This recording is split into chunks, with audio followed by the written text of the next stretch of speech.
अरावली यानी भारत की सबसे पुरानी माउंटेन रेंजेस अब खतरे में हैं।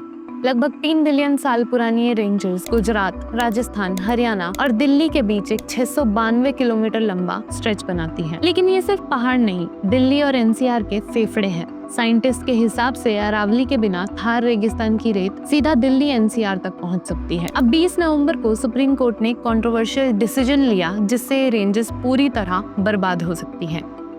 एनवायरमेंट मिनिस्ट्री के एक कमेटी ने सुझाव दिया कि अरावली को एक नई डेफिनेशन दी जानी चाहिए। इससे पहले जो अरावली की डेफिनेशन थी वो 3 डिग्री की स्लोप और जियोग्राफिकल फीचर्स के बेसिस पर थी। लेकिन नई डेफिनेशन के हिसाब से अब अरावली के जो पहाड़ 100 मीटर से ऊंचे हैं, सिर्फ उन्हें ही अरावली हिल्स माना जाएगा, इससे नीचे पहाड़ों को नहीं। सुप्रीम कोर्ट ने भी इस परिभाषा को मान लिया है।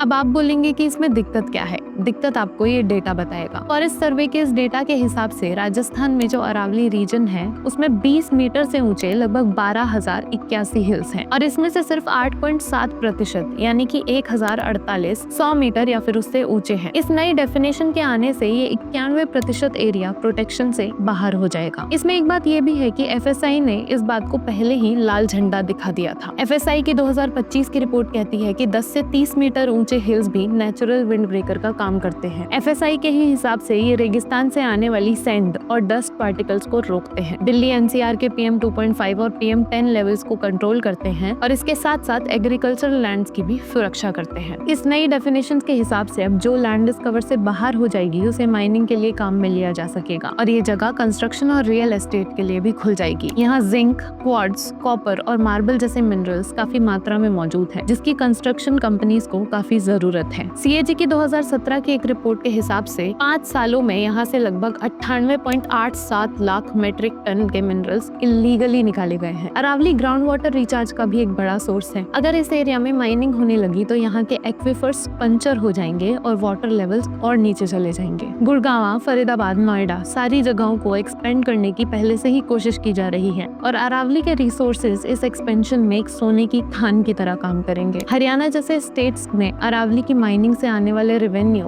2013-14 में 5 करोड़ के आसपास था, जब 363 करोड़ हो गया है। तो सोचिए 90% और एरिया मिल जाने से ये कितना बढ़ेगा। ये पूरा मामला फिर से डेवलपमेंट वर्सेस एनवायरनमेंट के सवाल को सामने लाकर खड़ा कर देता है। जब अरावली को धीरे धीरे इस तरह खत्म कर दिया जाएगा तो राजस्थान, दिल्ली और हरियाणा में रहने वाले लोगों का क्या हाल होगा।